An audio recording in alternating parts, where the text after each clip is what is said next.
안녕하세요. 김선아라고 합니다. 네, 저희 옛날 사진이어서 네, 지금하고 좀 다른 부분을 이해해 주세요. 일단은 두 번째 장 보시면 어머님들 힘드시니까 제가 최대한 빨리 간결하게 말씀드리고 끝낼게요. 네, 지금 힘드시죠? 네.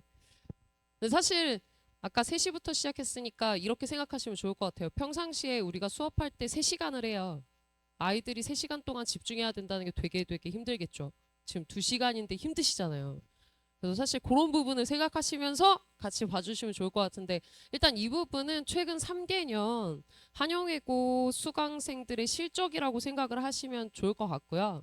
그 다음에 이제 제가 강조하고 싶었던 건 올해 같은 경우에는 1학년 1등급이 총 9명인데, 왜냐면 이게 지금 9등급제여서 1등급이 9명밖에 안 나오거든요. 4%까지여서. 1등급 9명 중에 9명이 제 수업에서 나왔어요. 1학기 1등급 9명 중에 9명이 제 수업에서 나왔고, 그 다음에 이제 중간 기말 네 번의 시험 모두 교내 최고점이 제 수업에서 나왔어요. 한 시험 빼고는 100점이 최고점이었는데 100점이 다수 나왔고요. 그래서 그렇게 약간 좀 실적 면에서는 올해 이제 저보다 더 나은 국어 수업이 있었다고 말씀드리긴 좀 힘들 것 같고, 그 다음에 올해 수강생이 처음에 중간고사 시작했을 땐 80명이었는데 그 기말고사까지 이제 끝났을 때는 150명이 수강을 했어요. 그러니까 계속 1등급이 많이 나오고 최고점이 계속 나왔기 때문에 친구들이 계속 따라서 오게 된 거죠. 그래서 그런 걸 어머님들, 아버님들께서 미리 봐주시면 좋을 것 같고, 그 다음에 이제 여기 수강생 후기는 좀 생생하게, 여기는 조금 압축을 해놓은 건데, 제가 1학년만 맡고 있는 건 아니고 한영이고 1, 2, 3학년을 다 맡고 있다 보니까 1학년, 2학년, 3학년이 어떤 특징을 가지고 있는지 써놨고요. 그 다음에 여기는 올해 것만이에요. 올해 이제 기말고사 끝나고 아이들이 이렇게 좀 보내준 것들 위주로 정리를 조금 해봤어요. 좀 생생하게 아이들이 뭐라고 생각하고 느끼는지 보시면 좀 더 도움이 되실 것 같아서 선택하실 때. 그래서 여기는 1학년, 2학년, 3학년 좀 다 섞여 있거든요. 참고하시면 될 것 같고, 제가 빠르게 힘드시니까 정말 정말 빠르게 말씀드리면, 일단 한영외고 1학년 국어 특징은 이제 교과서가 바뀌어요. 우리 신입생부터 기존에 쓰던 교과서가 아니고, 그 다음에 교육 과정 자체가 살짝 바뀌고 등급제도 바뀌고. 그런데 한영외고는 딱히 영향을 받지 않을 거예요, 어머님들. 한영외고는 4년 전부터 정시 확대 기조를 반영해서 문학, 독서, 문법 3가지 영역이 다 시험에 들어가야 된다는 게 학교 내 방침이었고요. 그래서 부교재를 계속 쓰고 있어요. 근데 이제 부교재가 그 문법 같은 경우에는 학교 프린트로 부교재가 진행이 되고요. 그 다음에 이제 문학 같은 경우에는 고등학교 3학년 수능 국어를 정복해야 된다. 1학년 때부터. 이게 학교 기조여서 수능 특강이라던가 고3 평가원 시험이라던가 모의고사 3개년이라던가 좀 다양한 제재를 가지고 수업을 진행을 하는 편이에요. 그래서 사실은 교과서라던가 교과서 이제 교과서가 결정이 되고 그 자습서를 가지고 미리 선행을 한다던가 그런 건 의미가 별로 없어요. 교과서는 정말 조금밖에 쓰지 않아요. 그래서 그렇게 알아주시면 좋을 것 같고, 시험 범위가 이건 한 번의 시험을 말씀드리는 거예요. 중간고사 한 번의 시험 범위가 고전문학 작품 4, 5개, 현대문학 작품 10개에서 12개, 그 다음에 독서관 4지문에서 5지문, 그리고 문법이 대단원이 한 파트인데, 이 대단원이 어떤 느낌이면 되냐면 중학교 때 문법이 시험에 들어가는 게 소단원 하나라고 생각하시면 돼요. 그 소단원이 한 4개쯤 모인 게 대단원이거든요. 그러니까 지금 중학교 친구들이 국어 시험을 어떻게 보고 있는지 알아요. 지금 중학교 시험, 국어 시험은 진짜 많이 봐야 단원이 한 1, 2단원이거든요. 그러면 작품 수로 하면 그게 몇 개냐면 3, 4개거든요. 그러니까 3, 4개 작품을 중간고사로 보다가 이렇게 보라고 하면 공부를 혼자서 하는 게 되게 힘들겠죠. 되게 중요한 게 뭐냐면 이게 혼자 대비가 잘 안 되고, 지금 아이들의 입장에서 국어는 어떤 과목이냐면 전날 조금만 공부하면 되던 과목이다 보니까 방심을 하고 시험을 본단 말이에요. 근데 솔직히 외고를 선택한 친구들 중에 국어를 싫어하는 친구가 별로 없어요. 그러다 보니까 첫 시험에 5등급, 6등급이 뜨면 너무너무 충격을 받는 거죠. 나 공부한다고 했는데. 근데 지금 공부한다고 하는 정도로는 한영외고 국어 내신을 절대 고득점을 할 수가 없어요. 그러니까 어머님들께서 그걸 좀 알아주시면 되게 좋을 것 같고, 그 다음에 넘기시면 다 같이 틀리는 킬러 문항은 아예 없어요. 그러면 100점을 받을 수 있지. 네, 지금 제가 말씀드렸잖아요. 딱 한 번 첫 번째 중간고사 빼고는 교내 최고점 다 100점이에요. 근데 첫 번째 중간고사는 왜 안 됐냐? 몰랐으니까요. 이렇게 어려운 거를 아이들이 다 몰랐으니까요. 네, 그래서 사실은 첫 번째 중간고사 빼고는 교내 최고점이 다 100점이어서 킬러 문항 자체는 없어요. 근데 문제는 뭐냐면 이게 세 가지 파트다 보니까 그 세 파트 중에 하나라도 소홀히 하면 거기서 실수가 나오고 실수가 한두 개가 모이면 등급이 낮아져요. 네, 그런 문제가 있어서 벼락치기로 준비할 수 있지는 않다고 생각해 주시면 좋고요. 그 다음에 범위가 너무너무 많다 보니까 학생들 공부하는 성향이 되게 중요한데 자기가 조금 약하다고 생각해서 거기만 파고든다던가 혹은 쉽다고 생각해서 소홀히 한다던가 이런 성향이 발현되면 무조건 5등급이에요. 그러니까 무조건 공평하게 공부를 해야 돼요. 근데 이게 학생이 혼자서 사실 똑같은 강도로 똑같이 공평하게 배분해서 공부하는 게 되게 힘든 거거든요. 세 파트를. 그러니까 그렇게 좀 생각을 해주시면 좋을 것 같고 문제는 이게 끝이 아니라 그럼 그냥 범위가 되게 많고 그래서 공부하기가 힘든가? 그게 아니고 개성이 되게 강하세요. 그러니까 1학년을 어떤 선생님이 맡게 되시건 한영예고에 계신 국어 선생님들은 다 개성이 강하세요. 엄청 까다로우세요. 그 엄청 주관적이고 그리고 수능 국어보다 내신 국어가 더 어렵다는 친구들이 많아요. 수능 국어가 차라리 더 쉽다. 네. 죄송합니다. 자, 그래서 이제 문제의 유형이 어떻길래 라고 생각하시면 되는지를 보여드리려고 이게 문법 문제 하나예요. 1문제예요. 근데 이거를 30문제를 풀어야 되는데 50분 안에 풀어야 되는 거예요. 그러면은 이게 문법 문제에서 그나마 짧은 편이에요. 짧은 문제들. 이게 문학 문제 하나예요. 그리고 이게 독서 문제예요. 그래서 지금 이게 보여드린 게 뭐냐면 문학은 좀 할만하지 않을까? 근데 보기가 2개예요. 보기가 2개. 시험지 반 페이지가 다 문제예요. 시간이 모자라요. 이걸 읽고 푸는 데 있어서 훈련이 부족하면 시간이 완전히 모자라고 그 다음에 독서는 독서 지문 난도를 좀 보시라고 넣었어요. 독서 지문의 난도가 높아요. 독서 지문 난도가 낮은 게 아니라 매우 높은 편이어서 훈련 없이 아이가 그냥 국어 그 어떤 자신의 어떤 기본적인 국어 실력만으로 한영예고 내신을 대비하는 건 좀 힘들어요.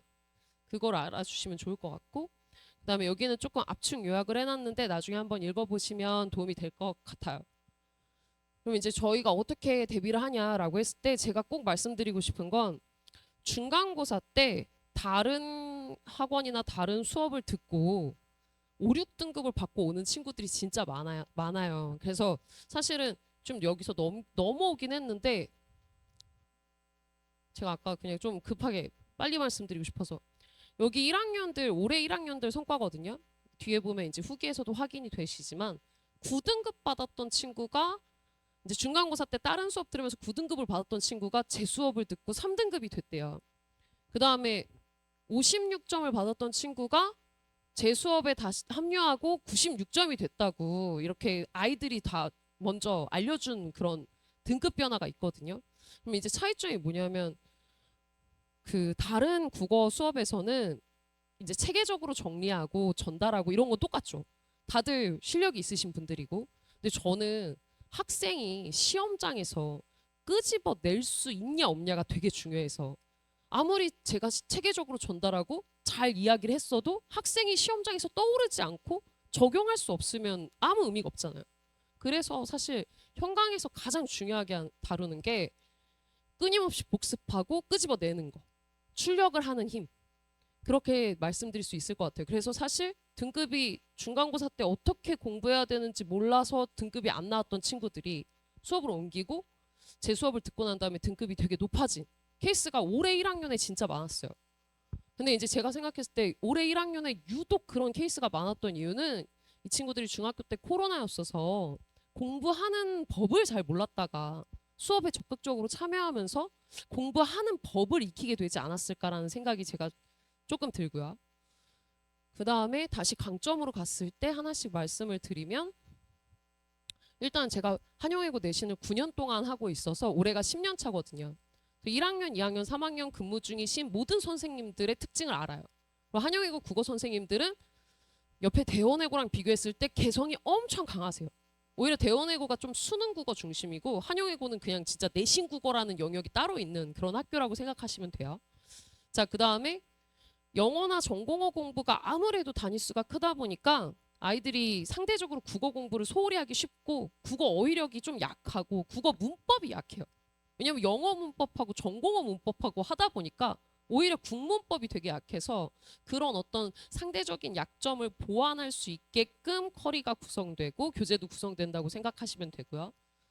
그 다음에 제가 가장 중요하게 생각하는 게 3번인데 이게 학교 교내 활동이 되게 많고 수행평가가 되게 잦다 보니까 복습 타이밍을 아이가 계산해서 복습을 적절하게 딱 필요한 때 하기가 되게 어렵기 때문에 복습 타이밍을 계산해서 효율적으로 복습할 수 있게 그래서 시험 전에 최소 3회 독을 하고 들어갈 수 있게 해주는 편이라고 생각을 하시면 되고요. 그 다음에 이제 4번도 제가 되게 중요하게 생각하는 거고 사실은 제 수업을 들었던 그 다음에 높은 등급을 받았던 선배들이 가장 많이 참여하고 있는 건데 매 시간 학교에서 수업한 부분에 대한 테스트를 학교 수업을 100% 반영해서 그 주에 확인을 해요.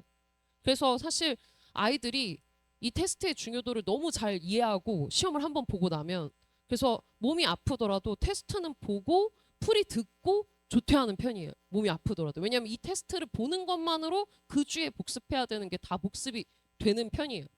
되게 많은 시간을 투자해서 만들기 때문에 자, 그 다음에 교재도 마찬가지로 그렇게 자체적으로 제작한 문항들과 필기 정리들로 채워지고요.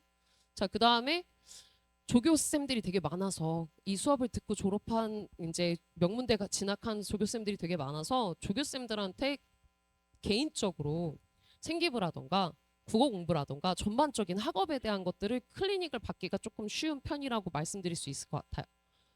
그래서 이게 특징 끝이고요. 그리고 사실은 올해 제 수업을 1학년 때부터 쭉 듣고 졸업하게 된 한영외고 선배를 제가 끌고 왔는데요. 아무래도 제가 얘기하는 것보다 제 수업을 들었던 친구의 소감을 듣는 게 조금 더 생생하게 와닿을 수 있을 것 같아서 제가 지금 소개를 간단하게 하도록 하겠습니다. 네. 올해 한영외고 수능 전교 1등을 한 조민건이라고 합니다.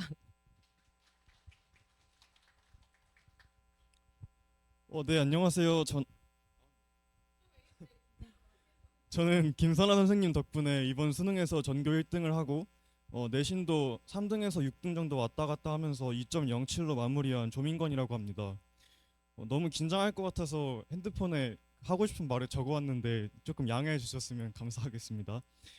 국어 내신 등급이 급격히 상승한 것이 없었더라면 제가 이 정도의 전체 내신 등급을 받을 수는 없었을 것이라고 생각합니다. 저는 사실 1학년 1학기 때 타 강사님의 수업을 듣고 5등급을 받았습니다. 그런데 1학년 2학기에 김선아 선생님을 처음 뵙게 되었고 그 이후 내신 국어 성적을 1에서 2등급으로 끌어올린 후에 끝까지 유지할 수 있었습니다. 이렇게 꾸준히 김선아 선생님 수업을 들으면서 국어 성적을 끌어올린 제가 느낀 선생님 수업의 장점은 크게 세 가지로 요약할 수 있을 것 같습니다. 우선 아까 선생님께서도 말씀하셨듯이 내신 선생님별 스타일에 맞춤화된 수업을 경험할 수 있습니다. 한영 국어 선생님들은 대부분 몇 년 이상 학교에 계셔왔고 본인 주관이 굉장히 뚜렷하셔서 이 부분이 굉장히 중요하다고 생각합니다. 아까 쌤도 말씀하셨듯이 저도 수능 국어보다 내신 국어가 더 어렵다고 느꼈습니다. 워낙 오랫동안 한영 내신 담당하셨기에 필기 자료나 시험지 혹은 수업 방식까지 각 선생님별로 맞춤화해서 진행해 주시기 때문에 낯선 문제의 스타일에 당황하던 저도 굉장히 큰 도움을 받았습니다. 두 번째로 질 높은 클리닉이 항상 준비되어 있습니다. 학원에서 직접 질문을 하는 것은 물론이고 카톡이나 전화를 통해서 따로 질문을 하면 김선아 선생님이 정말 새벽 3, 4시까지 끝까지 다 직접 답변을 해주십니다. 그리고 선생님 개인 학원과 시대인재나 여기 S&T 학원에 저를 포함한 한영외고 조교들이 있기 때문에 추가적인 클리닉도 물론 가능합니다. 세 번째로 마지막인데요. 내신은 물론 모의고사 수능까지 잡을 수 있습니다. 선생님께 요청하여서 언제든지 모의고사 자료를 받을 수 있으며 수능 수업도 하시기 때문에 국어 모의고사에 대한 개인별 피드백까지 받을 수 있습니다. 저는 올해 수능을 준비하면서 김선아 선생님 수업 외에 다른 국어 학원을 다니지 않았는데요. 6월 모의고사 국어 100점, 9월 모의고사 국어 98점, 그리고 수능 국어에서도 100분이 100을 받으며 수능 전교 1등을 할 수 있었습니다. 다른 장점도 분명 존재하겠지만 저에게 가장 기억에 남는 점은 이 정도인 것 같습니다. 한영외고 국어 수업을 고민하신다면 저는 항상 김선아 선생님 수업을 먼저 추천하는 편입니다. 결과로 증명하시고 있고 항상 학생들을 위해 최선 다하시는 분이니까 꼭 수업 들어보셨으면 좋겠습니다. 감사합니다. 네, 제가 제가 얘기하면 조금 거짓말 같을 것 같아서 제가 지금 쉬고 있어가지고 끌고 나왔고요. 제가 아까 커리를 말씀을 못 드렸는데 방학 커리는 그럼 어떻게 되냐라고 했을 때 맨 뒷부분에 있는 커리가 그냥 예비고일 수업이 아니라 그 아까 말씀드렸듯이 중간고사 보기 전에 3회독을 원칙으로 한다고 말씀을 드렸잖아요.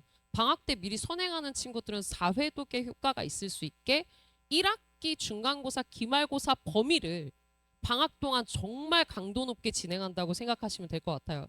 그래서 방학 때 강도 높게 이렇게 해야 한영외고 1등급이다 라는 것을 아이들이 조금 익혀서 3, 4월 달에 중간고사 대비할 때는 상대적으로 쉽게 느껴질 수 있게끔 방학 수업이 진행된다고 생각하시면 될 것 같고, 실제로 작년에 중간고사 때 무난히 1등급을 받았던 친구들은 다 방학 선행을 했던 친구들이었어요.